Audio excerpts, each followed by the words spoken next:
This is Studio for Art's to-go art packets, and today we're going to be doing some screen printing. So first we're going to talk about screen printing. And screen printing is a kind of art that actually started as an industrial process. So it was used to make labels, it was used for packaging, commercial products, and then in the pop art movement it started to be seen and used in fine art as well. So it crossed that boundary, which makes it really cool. One of the things that people really enjoy about printmaking is you can use it and you can make multiples of your pieces. So you can make a whole lot of copies. And what that means is you have the ability to either give them away to more friends or to sell more. If you're an artist, you can sell more pieces using the same design. So it has a lot of different applications. One of my favorite things about screen printing is you can print it on pretty much anything. So you could print on fabric, you can print on paper, you can print on wood, you could print on a wall, you can do pretty much anything you like, and that makes it really versatile. So we're going to talk about some screen printing. Inside this packet I have a few things. I have a sticker, and this is for fun. I have this tote bag, and this is what I'm going to print my final design on. I might print more than one on here because I can. I have a popsicle stick. I have a paintbrush. I have this, which is actually, the black is the ink, so it's what I'm going to use to print with, and this is the Mod Podge, which is a type of glue. I'm going to use it for my screen filler.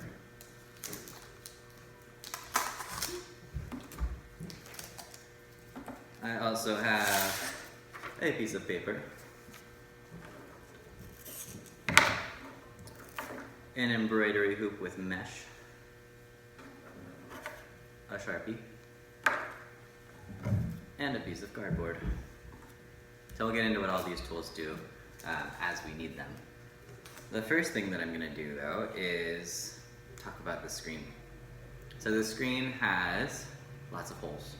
And do you think paint can go through the holes or not?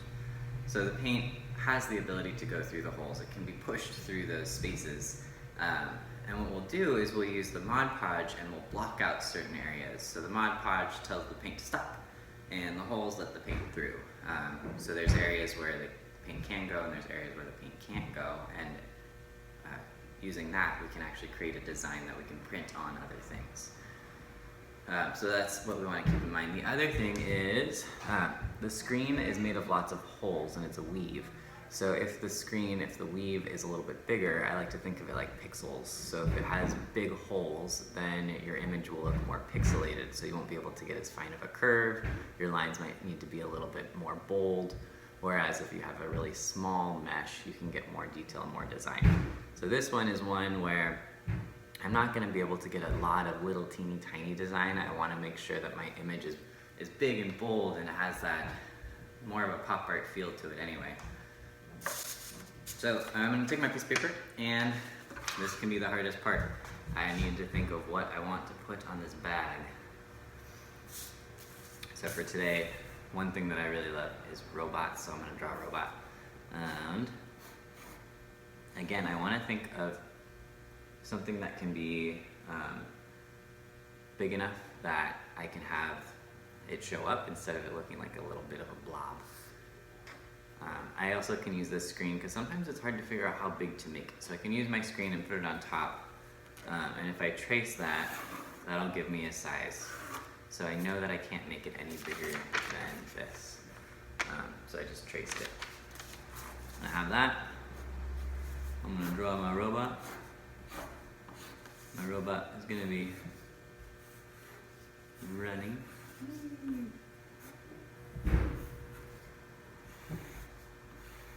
Because why not? I can make it however I want.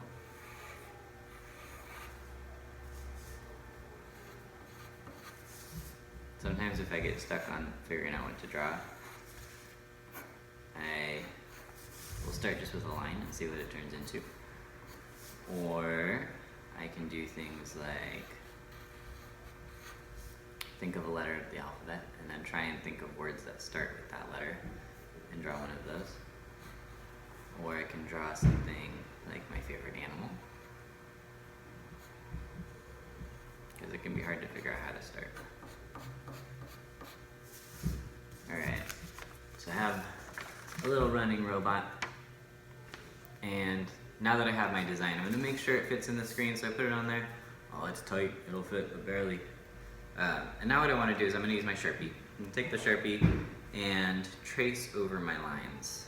And I'm going to trace right onto the screen. So I have the screen touching the paper. And then I'm going to trace, and when I do, as long as I can see my line, I'm good. The Sharpie's going to bleed a little bit, so my line is going to get thicker than when I started. Which is actually helpful because of having to use the glue. So my glue is probably going to be as thick as that Sharpie line anyway. So having a thicker line is not bad. The other thing with the Sharpie is the Sharpie's not going to show up in the final print. So if I trace something and I trace the line and I don't want it there, that's okay. The Sharpie doesn't actually matter. It's just so that I know where my design is.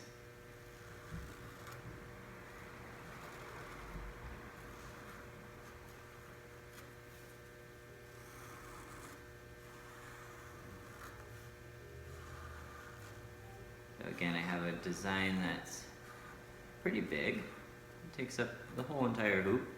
I don't have a ton of detail in it. I just have some little features to add.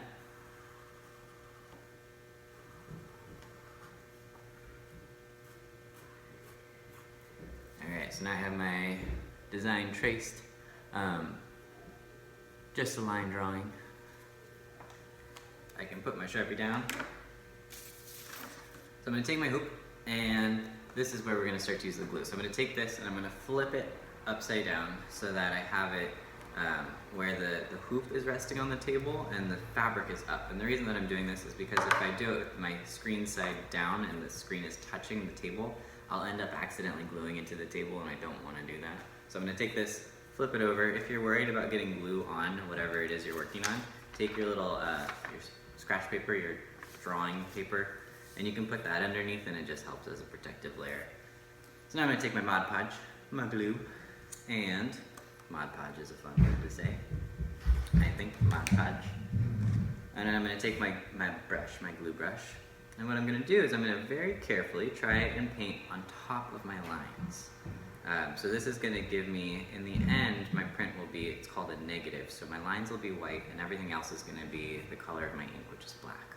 So I'm going to use my glue brush, and very carefully I am going to trace my glue lines. If you haven't done a lot of painting before, this can be really tricky because you're having to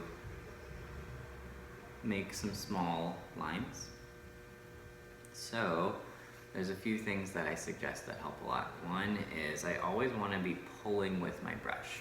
And what that means is, if I'm doing this line right here, I'm going to take my brush and I'm going to start here, and very slowly I'm going to pull with it so that I can trace over that line. When I start to run out of glue, when it starts to get low, I'm going to dip my brush in again.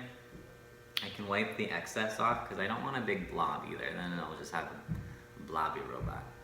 So I'm going to dip my brush, very carefully go on some more, and just keep doing that little by little until it's all done. If you notice that the glue starts to look like it's disappearing, that means that it's drying. So it gets clear as it dries. It doesn't mean it's going away, it's just drying.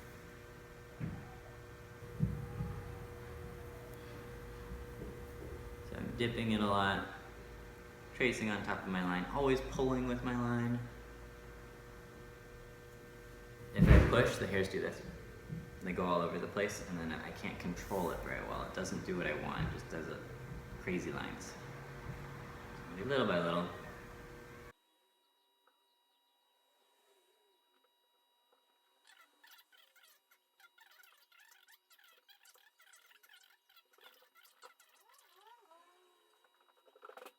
So if you ever need to erase a line, you can take a Q-tip and get a little bit of water on it, or a paper towel, or a little sponge, and you can use that and just very carefully try and wipe up the area that you got a little extra glue on. So I can take it, just kind of rub it, it'll erase it, and then I'm going to take it and go, because it blows out the extra water. Otherwise, sometimes the water still has some glue in it and it'll cause some hole fill in. So now I got that erased, I can finish up what I was doing.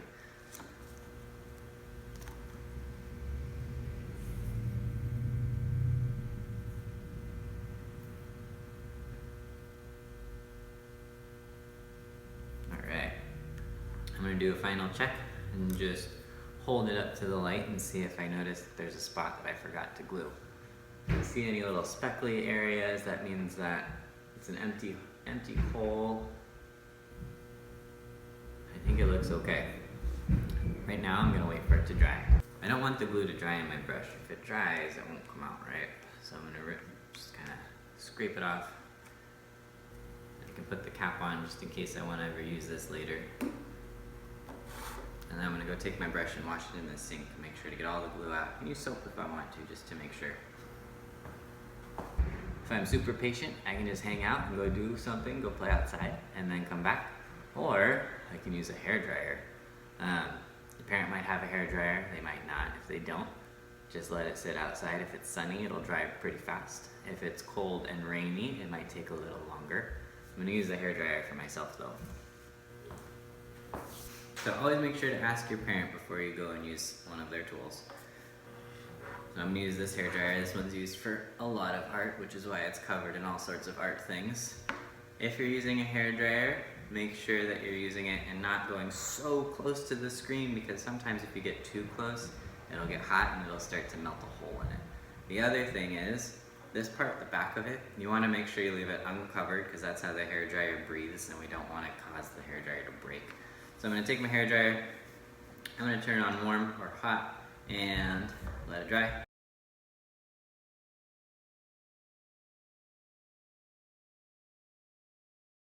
Right now it's most of the way dry. Most of the glue is clear. There's some areas that are still a little bit white, and right now it's at a point where I could use it if I really wanted to. If I have a lot of time, I would let it dry more and just get it to be all the way clear before printing, because that means that my lines will definitely have a higher chance of staying. Otherwise, if the glue is wet, it can end up still causing holes when you push the paint through. So I'm just gonna let this dry for a little bit longer and then come back to it. In the meantime, what I can do is start preparing the rest of my stuff. So with my bag, sometimes when you push the ink through, it might end up causing some of the ink to smush all the way through and onto the other side. So I'm gonna use my piece of paper again. You can use it for all sorts of good things. And I'm gonna put it inside the bag, so it's like the bag has a piece of paper in it. And that'll give it a protective layer so that my paint doesn't smush to the other side. So I have it in the place that I want to print my little robot. I can print the robot in the middle, I could print the robot on the bottom, I could do 4 robots, I could do 2 robots. Okay. So my screen is all dry, it's ready to go. My glue looks clear, so I'm going to take this, and again I'm going to set it on here where I want. Make sure that my paper is underneath, because I'm trying not to get it on the other side of my bag. So I have this lined up, it's all ready. I'm going to take my ink. Please keep in mind this is fabric ink, and that means it doesn't wash out of your clothes. So if you need to wear an art shirt, or make sure that you're in a place where if you get ink on the table, you're okay. You can put a piece of newspaper down if you need to. I'm going to take my popsicle stick, I'm going to take my fabric ink, and I'm going to take a pretty big blob. It's got a big blob. I'm going to take this and place it around here. Alright, so I've got my blob and I'm going to set it on there. I want to make sure that I have my popsicle stick back here so that I don't end up getting it on my table. Put that to the side. So now I need the squeegee. This is a little cardboard piece, and it works really well as a squeegee. You can also use like an old gift card or credit card, or cut another piece of cardboard. And what I want to do is make sure that my screen is held down really well, because if my screen moves, then my design might not show up. So with my screen down, I'm going to take this cardboard piece and I want to hold it at an angle. So I'm going to hold it at about a 45-degree angle, so not vertical, not laying all the way down, just like this. I'm going to push down pretty hard and I'm going to scrape all the way across. Alright, so I can see just a little bit of my design, but I'm going to cover this whole entire thing. You might say, oh no, my design's going to be covered. We'll see what happens. I'm going to scrape all the way around. One thing that I don't want to do is scrape so many times that it ends up pushing the ink underneath my design, because sometimes that happens. Okay, so I've got this, and again, I'm going to take this and I'm going to put it back into the little cup so that I can keep everything together. Okay, cross my fingers. Hope that it works. Let's lift it and see. We're gonna peek. Alright. And now I have a little running robot. So there's a couple things that happen. I was talking about scraping it so many times that it would go through. So right here, that's because I scraped so many times it went through. Same with right over there. So it's things to keep in mind, right? And the other thing is you can tell how the glue line made things a little bit thicker. So let's try another one. Let's try again down on here.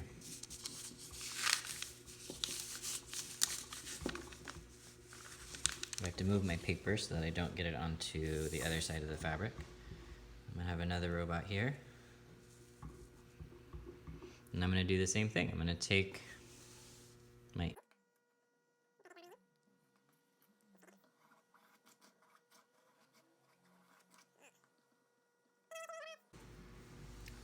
So I have my running robot bag. I'm super excited to use this. Last thing, I'm going to take this screen and I'm going to go wash it out in the sink. It's going to stain a little bit, so a little bit of the black is still going to be there. But I want to get the ink out before it dries, because once it dries, I won't be able to wash it out, which means I won't be able to use my screen again. And I want to be able to use my screen again. It's one of the cool things, is making multiples. So I'm going to take this and go wash it out. And now I have this very awesome bag. I can keep printing this on more things. I could put it on a t-shirt or another bag. I can have a collection of items. I get to choose where I want to put it. It's very exciting. I'm gonna let this finish drying. While this is drying, I'm gonna clean up my space. I'm gonna put all my stuff away so I can use it another day and make sure that it's all taken care of. And that concludes our screen printing day. Thank you all so much for joining, and look for more art kits. There'll be some more coming your way along with some tutorials. Go to studio4art.net if you want to check those out. And thank you so much. Have a great art day.